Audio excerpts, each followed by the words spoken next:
રશિયાના તેલ નિકાસ કેન્દ્ર ઉસ્તલુગા પર યુક્રેનનો ડ્રોન પ્રહાર, કૃત્રિમ ઉપગ્રહની તસવીરોમાં તબાહીના દ્રશ્યો થયા કેદ.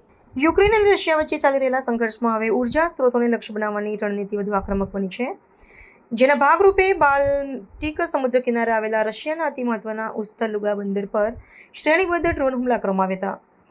આ બંદર રશિયાના તેલ અને ગેસ નિકાસ માટેનું મુખ્ય કેન્દ્ર છે, જ્યાં થયેલા વિસ્ફોટોને કારણે સંગ્રહ ક્ષમતા અને વિતરણ વ્યવસ્થાને મોટું નુકસાન પહોંચ્યું હોવાનું જાણવા મળ્યું છે.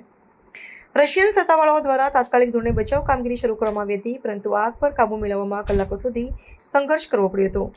આ હુમલાનું વ્યૂહાત્મક વિશ્લેષણ કરતા સંરક્ષણ નિષ્ણાતો જણાવે છે કે યુક્રેને રશિયાની આર્થિક કરોડરજ્જુ સમાન તેલ ઉદ્યોગને સીધી અસર પહોંચાડવાનો પ્રયાસ કર્યો છે.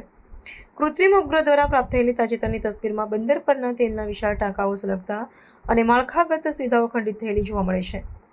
આ ઘટનાને કારણે રશિયાના ઉર્જા પુરવઠા પર અસર પડવાની સંભાવના છે, જેની સીધી અસર આંતરરાષ્ટ્રીય બજારમાં તેલના ભાવો પર પણ પડી શકે છે.